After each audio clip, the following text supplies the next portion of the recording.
Assalamualaikum warahmatullahi wabarakatuh.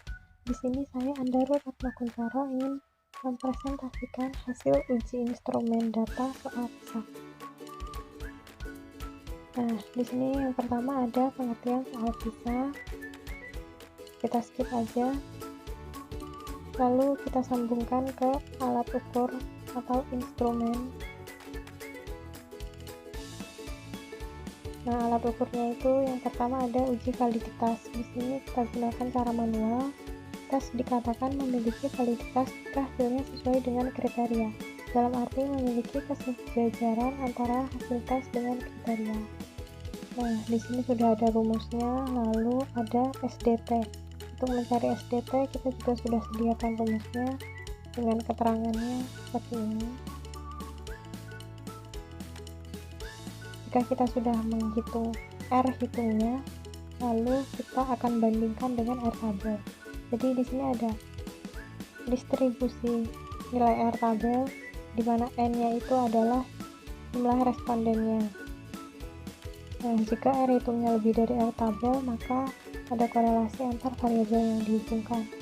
Jika R hitungnya kurang dari R tabel, maka tidak ada korelasi antar variabel yang dihubungkan. Lalu kita langsung ke hasil uji validitasnya. Di sini saya menggunakan 10 responden dengan 5 soal PG. Lalu kita hitung jumlah yang benarnya saja. Untuk yang benar diberi nilai 1 dan yang salah diberi nilai 0. Lalu kita totalkan. Di sini sigma X itu untuk siswa yang menjawab benar. Siswa pertama menjawab 2, siswa kedua 4, siswa ketiga 2, dan seterusnya. Lalu sigma X kuadrat ini jumlah yang benar dikuadratkan. Kita dapat total sigma X nya 30 dan sigma X kuadratnya 102. Setelah itu kita akan menghitung MP nya, MT, P, Q, dan SD. Untuk MT dan SD ini akan kita gunakan di semua soal, jadi MT dan SD nya ini tidak berubah. Untuk soal nomor 1 kita masukkan ke rumus dan didapat hasilnya itu 0. R tabelnya karena tadi kita menggunakan 10 siswa, maka R tabelnya itu 0,632. 0 kurang dari 0,632, maka R hitung kurang dari R tabel. Untuk soal nomor 1 itu tidak valid. Untuk nomor 2 juga sama, MT dan SD nya ini tidak berubah, lalu didapat hasil R hitungnya 0,74, R tabelnya 0,632. Karena R hitungnya lebih dari R tabel, maka untuk soal nomor 2 dikatakan valid. Untuk soal nomor 3 didapat R hitungnya itu min 0,30. Karena R hitung kurang dari R tabel, maka soal nomor 3 tidak valid. Dan yang nomor 4 R hitungnya 0,93, R hitungnya lebih dari R tabel, maka soal nomor 4 valid. Untuk yang terakhir soal nomor 5 itu R tabelnya 0,79 dan R hitung lebih dari R tabel, maka soal tersebut dikatakan valid. Untuk menggunakan Excel itu hasilnya sama. Nomor 1 R hitungnya 0, nomor 2 0,74, dan sekian. Dan kesimpulannya di sini juga sama. Soal nomor 1 tidak valid, nomor 2 valid, nomor 3 tidak valid, nomor 4 valid, dan yang terakhir nomor 5 valid.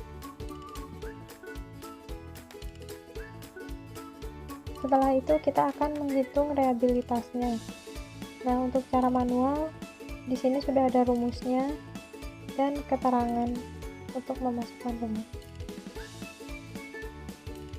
Untuk kriterianya juga di sini sudah saya cantumkan. Nah, kita langsung ke hasil uji validitasnya. Pertama di sini kita akan mencari sigma kuadratnya dan didapat hasilnya 1,2. Setelah itu kita akan memasukkan ke rumus Di sini sudah ada rumusnya. Untuk K itu jumlah soalnya.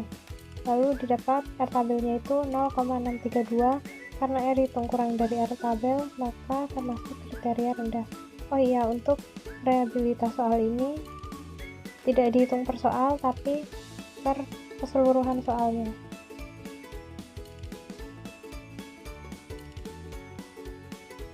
Nah, untuk yang menggunakan Excel juga sama, hasilnya tidak reliable karena R hitungnya kurang dari R tabel. Untuk daya pembeda soal yang baik adalah yang dapat membedakan antara siswa yang pandai dengan siswa yang kurang pandai berdasarkan kriteria tertentu. Untuk menentukan indeks diskriminasi digunakan rumus sebagai berikut. Nah, di sini sudah ada rumus beserta keterangannya. Di sini di bawahnya juga sudah ada kriterianya. Untuk hasil observasi daya pembedanya, ini masih menggunakan tabel yang tadi. Lalu kita pisahkan kelompok atas dan kelompok bawah. Dari nomor 1 sampai 5 ini tertinggi kita masukkan ke kelompok atas. Lalu dari 6 ke 10 ini kita masukkan ke kelompok bawah. Lalu dimasukkan ke rumus. Untuk nomor 1 kesimpulannya soal itu jelek. Untuk nomor 2 soalnya baik. Untuk nomor 3 soalnya jelek. Untuk nomor 4 dan 5 soalnya baik. Untuk penggunaan Excel di sini juga sama, daya pembedanya, kriterianya. Untuk soal nomor 1 buruk, nomor 2 baik, nomor 3 buruk, nomor 4 dan nomor 5 baik. Lalu kita masuk ke tingkat kesukaran soal. Tingkat kesukaran soal ditunjukkan oleh bilangan yang disebut indeks kesukaran soal yang dapat dihitung. Nah, di sini sudah ada rumusnya dan keterangannya juga. Di bawahnya sudah ada kriterianya. Lalu di hasil observasinya kita masukkan ke rumus. Untuk nomor 1 itu termasuk kategori mudah, soal nomor 2 kategori sedang, nomor 3 kategori mudah, nomor 4 kategori sedang, dan yang terakhir itu sukar atau sulit. Nah, jika dengan menggunakan Excel hasilnya juga sama, nomor 1 mudah, nomor 2 sedang, nomor 3 mudah, nomor 4 sedang, dan nomor 5 sukar.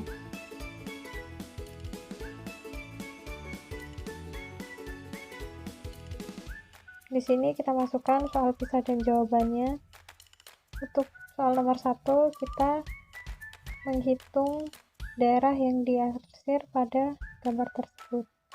Pertama yang kita lakukan adalah membagi menjadi 4 bagian, lalu kita arsir, kita hitamkan sesuai gambar, didapat hasilnya 1/2 atau B.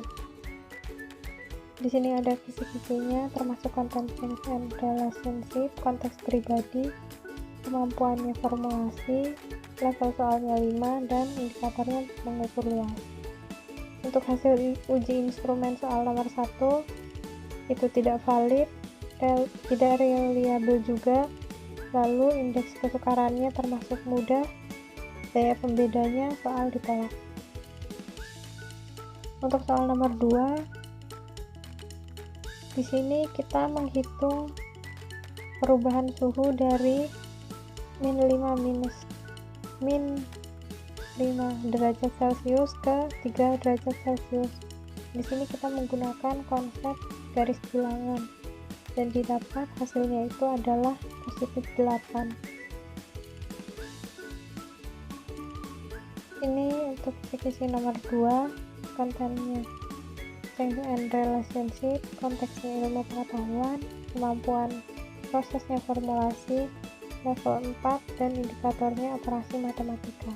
Hasil uji instrumen soal untuk nomor 2 termasuk kategori valid, tidak reliable, indeks kesukarannya sedang, dan daya pembedanya soal baik.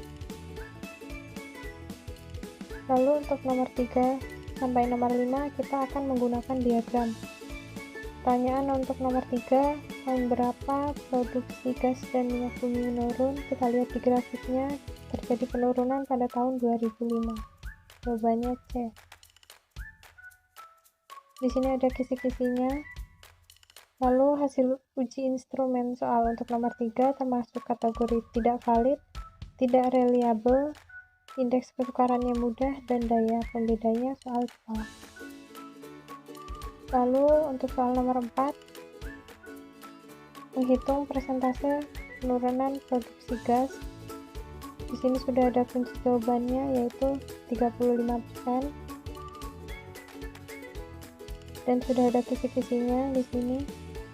Lalu hasil uji instrumennya, soalnya valid, tidak reliable, kesukarannya sedang, dan daya pembeda soalnya baik. Yang terakhir untuk nomor 5 juga di sini menghitung persentase penurunan produksi minyak bumi. Kunci jawabannya hasilnya 33,33%. Lalu di sini sudah ada kisi-kisinya. Untuk hasil uji instrumennya, validitasnya valid, tidak reliable, kesukarannya sedang, dan daya pembedanya baik. Nah, di sini ada kesimpulan.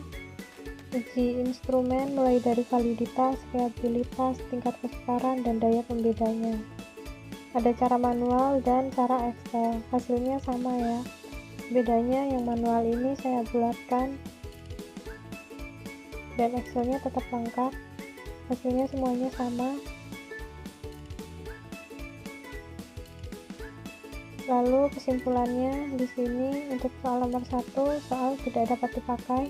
Soal nomor 2 dapat dipakai dengan perbaikan. Nomor 3 soal tidak dapat dipakai. Soal nomor 4 dapat dipakai dengan perbaikan, dan soal nomor 5 dapat dipakai tanpa perbaikan. Ini dokumentasi responden saat mengerjakan soalnya.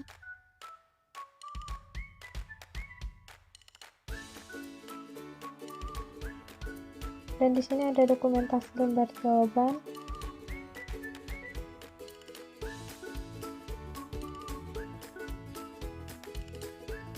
Terakhir ada daftar pustaka yang saya gunakan. Baik, sekian dari saya. Mohon maaf bila banyak kesalahan. Terima kasih. Wassalamualaikum warahmatullahi wabarakatuh.